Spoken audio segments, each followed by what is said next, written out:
Hello and welcome to the Feminine Millionaire Show.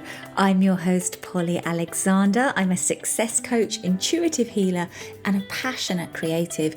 And I believe that we all have the power to manifest magic and miracles into our life. If creating success in a spiritual, feminine, and joyful way is your goal, this show is for you.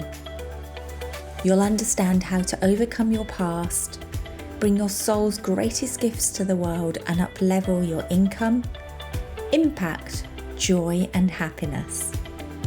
Let's all rise together. Hello and welcome to episode 116, 19 Ways I Have Healed Myself. So in last week's episode, 115, I dived into the topic, what is healing? And today I'm going to share how the journey of healing has been woven into my own life. There are so many different healing modalities and methods and techniques out there. And so I think you'll enjoy today's episode where I share all of the different methods I've tried. Well, in fact, not all of them.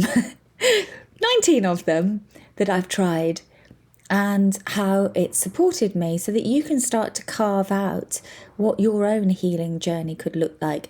And remember, mine's been going on for several decades. So this has been pretty much a 30-year journey of healing. Before I dive in, I just want to share, if you're listening to this episode around the time it's published, I have a really powerful live free masterclass called Heal Your Way to Success, and that's happening on the 9th of August, and you can sign up with the link in the show notes. So way number one, Reiki. When I was in my 20s, I was in a really stressful job in advertising. And this is when I first discovered the joys of Reiki. And healing works beautifully as a measure to deal with stress as part of your regular health regime. Now, chronic stress is a surefire way to get sick, and healing, including Reiki, is one of the best stress busters around. It engages your parasympathetic nervous system, which is what's needed to de-stress and allow your body to do its repair work and function fully and correctly. So Reiki healers are attuned or initiated via a teacher known as a Reiki master, who installs various etheric symbols into their energy field through which the healing energy flows to the recipient. Okay, number two, spiritual healing. So when I was working in advertising, I was based right in the heart of London, and there used to be a centre called the National Federation of Spiritual Healers in St Martin's Lane in Covent Garden. This organisation, I believe, is now called the Healing Trust. But they used to run an open clinic several days a week where you could have healing by donation. And it really helped me manage the stress and pressure of a full-on career, including navigating stressful life events in my 20s. So during these treatments, the healer attunes to the source of healing, and that's the source of life itself, and then acts like a transmitter of that energy to you, and your body's innate intelligence will use this energy in the perfect way, just like it uses food to send nutrients to where they're needed. And the spiritual healing gently rebalances and restores your whole system to health. It works on all levels of being, physical, emotional, mental, and spiritual. And because, hopefully you'll know by now, if you've been listening to my podcast for a while, you'll know that healing works on all levels of being, physical, emotional, mental, and spiritual. And an issue or imbalance on any level will impact the other levels because they're all interconnected. So if you have like an emotional imbalance or you experience heartbreak, it can actually cause physical symptoms. Maybe your back would lock up or you would get a cough. And again, physical symptoms can also lead to mental challenges. If you're continually feeling restricted by your physical body, you might then experience depression, for example. So healing works to rebalance the whole person, and it helps your whole system to recalibrate so it can return to a healthy state. Okay, number 3, nutrition and supplements. So I have been seeing nutritionists since my 20s, and it's made a huge difference to things like adrenals, energy levels, hormone balance, allergies. I think I'd had colds twice in the last 10 years, and each time they came after a major stressful life event. And so it was my body's way of getting me to stop and rest. I have a nutritionist, a fantastic nutritionist I work with. And over time, I've also acquired a lot of knowledge of my own around supplementation and detoxing, and I use my own intuition to self-prescribe. Number 4, homeopathy. This has been life-changing for me. It's an incredibly powerful system of medicine. I've been seeing my incredible homeopath for over 20 years now, every month. She knows me better than anyone in the world.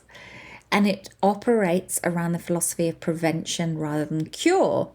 So I see her to rebalance what's going on in my life, my emotions, how I'm feeling, the patterns that are coming up through my own healing journey, the life events that come up. But it's also great with acute conditions like a wisdom tooth. I remember when I had an impacted wisdom tooth and I was in the most intense pain, and within minutes, the right homeopathic remedy instantly shifted that pain. So I think it's an incredible system of medicine. It's affordable, accessible, and it works so deeply. It works energetically, ancestrally. It works on all levels. Okay, number 5, flower remedies. Everybody knows the wonderful rescue remedy. If you don't know it, go get yourself some on Amazon.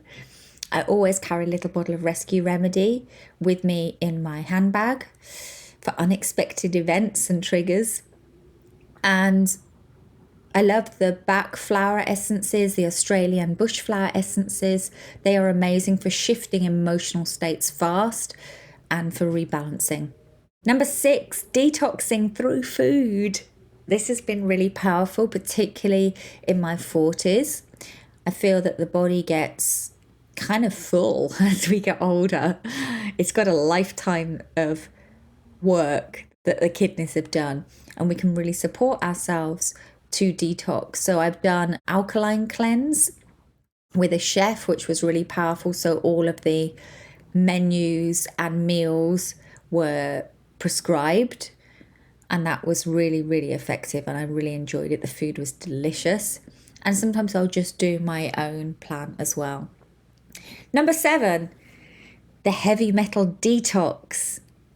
I did a big one once when I was beginning my theta healing journey and took things like EDTA, various things. It was quite a full-on process and quite intense.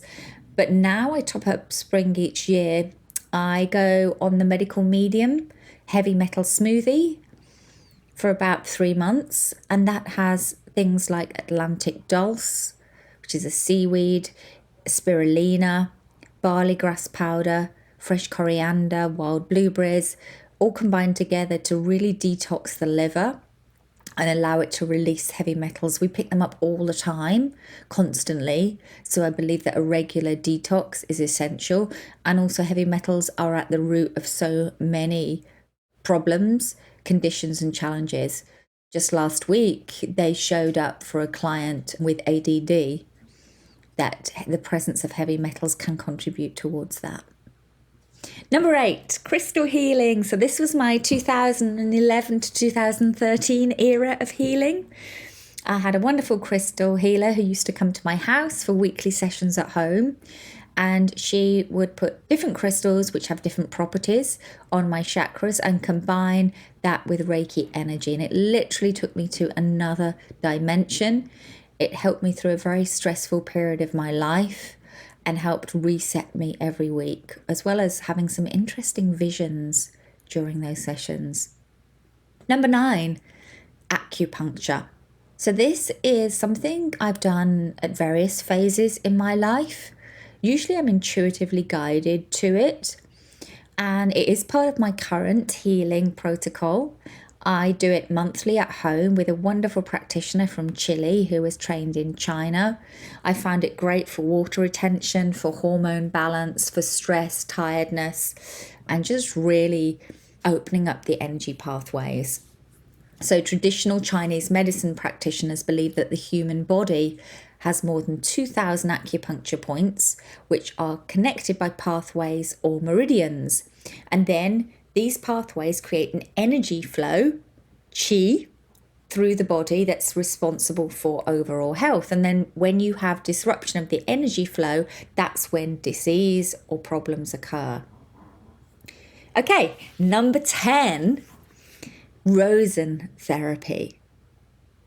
So this is a great one. If you know the stuff that's holding you back, but you don't know what it is.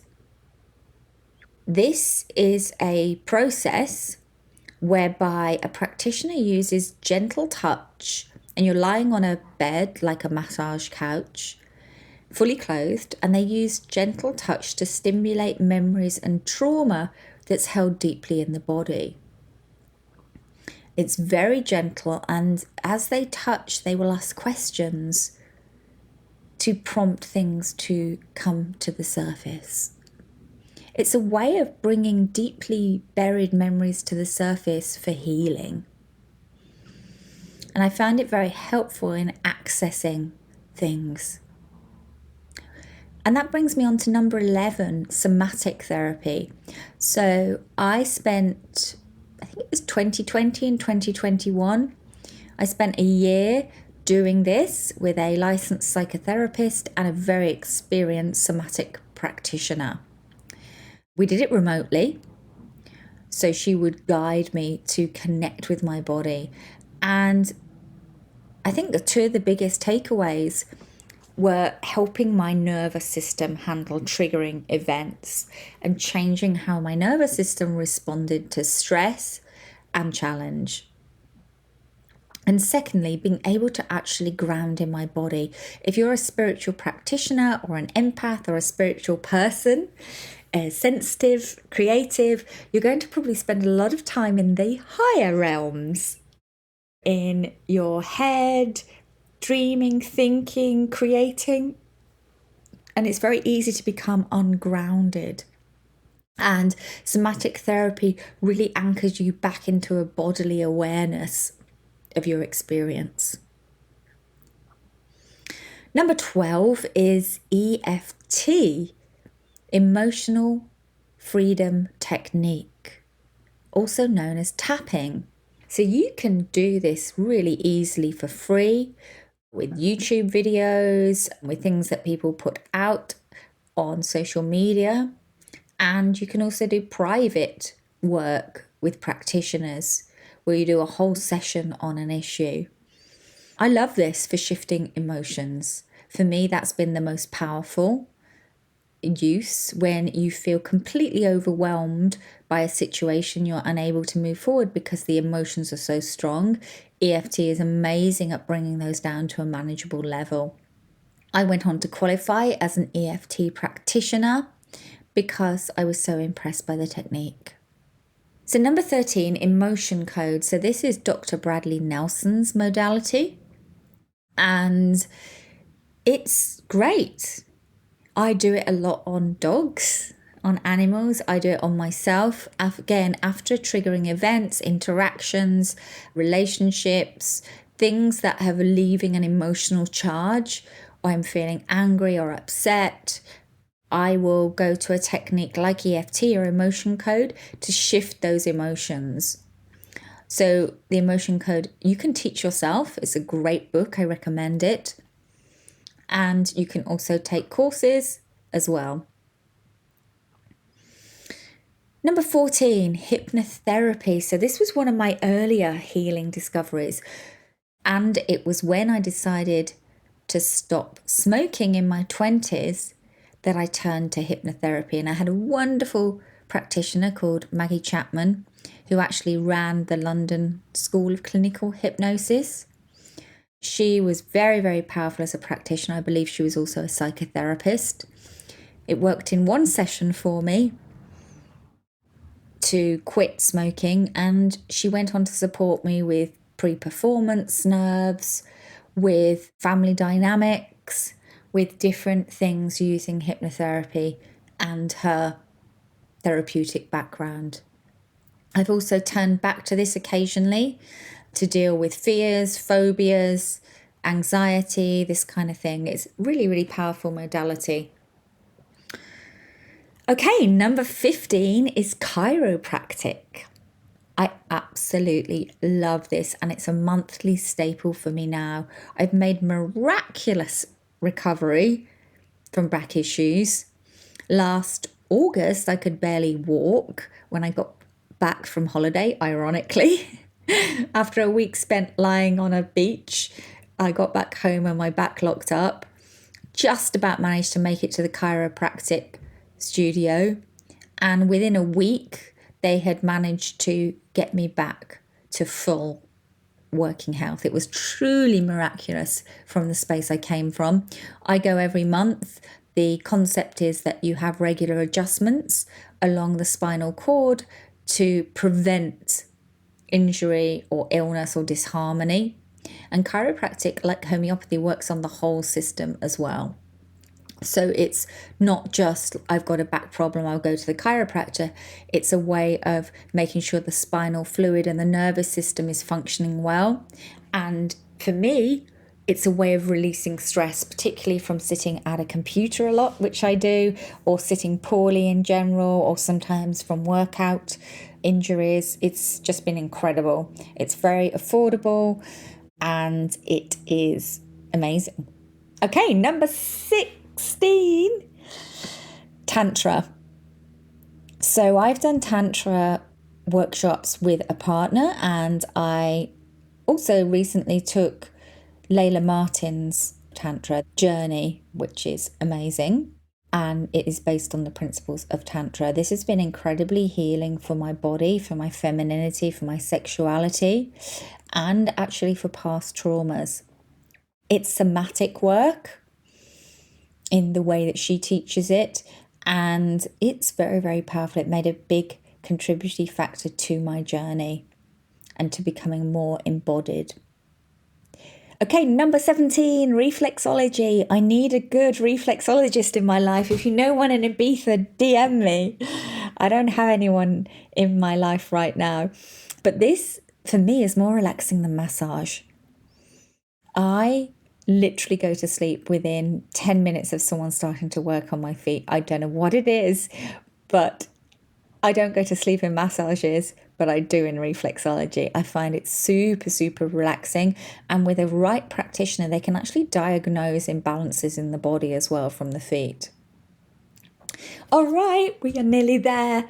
Number 18 is theta healing. This is one of the most powerful and in-depth journeys I have ever taken. This could be an episode in itself. Essentially, it's a curriculum for learning intuitive healing, but also a journey that you can take just for personal development. It opens up your intuition and it works on limiting beliefs on all levels. This formed the basis of the healing work I now do and really shifted things in my life to enable me to go to the next level. And lastly, number 19 is intuitive healing or energy healing. And actually, what that is really a combination of different healing techniques. And that's what I offer now. So what happens over time is that a healing practitioner typically brings in different techniques, different tools from different modalities. They perhaps evolve and start creating their own systems, their own ways of working. But the core principle remains the same. The healer uses their intuition, sensitivity to subtle energies, and connection to spiritual or universal forces to facilitate healing in others. So whilst the specific practices, beliefs, and techniques associated with intuitive healing are continually evolving, that core principle remains the same, that the healer is connecting to spiritual universal forces. They're using their intuition to pick up things, and then they're bringing that energy through to help others.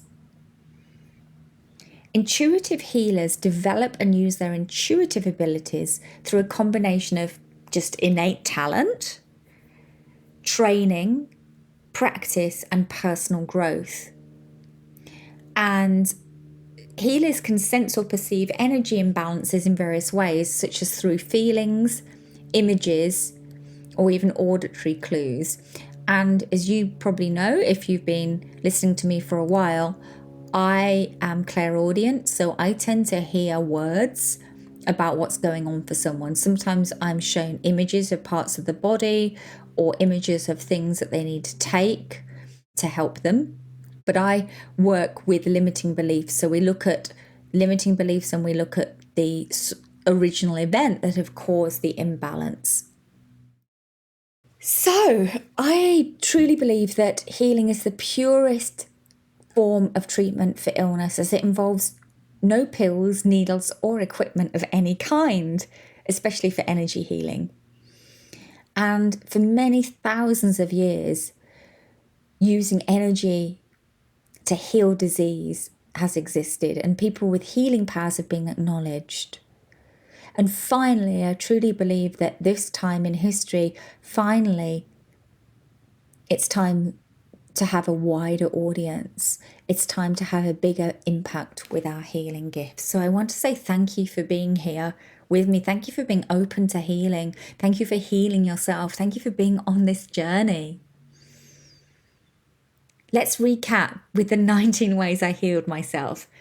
Reiki, spiritual healing, nutrition, homeopathy, flower remedies, detoxing through food, heavy metal detox, crystal healing, acupuncture, rosen therapy, somatic therapy, EFT or tapping, emotion code, hypnotherapy, chiropractic, tantra, reflexology, theta healing, and intuitive healing. I hope this has been interesting for you, and perhaps it's even opened up some new possibilities, some ideas, some thoughts. Perhaps there's something I've shared today that you're called to.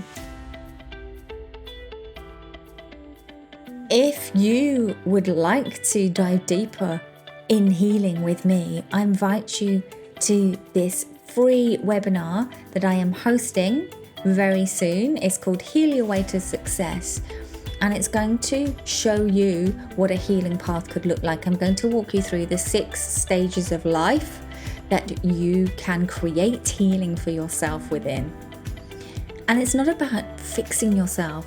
It's about coming into your greatest health, your greatest flow, your greatest joy, your greatest happiness, and your fullest potential.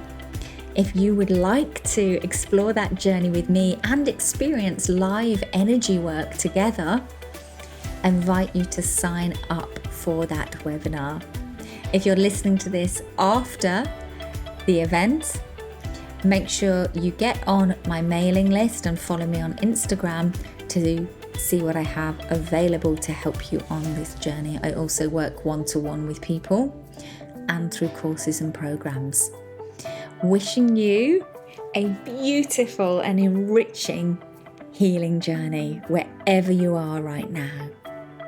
See you again next week.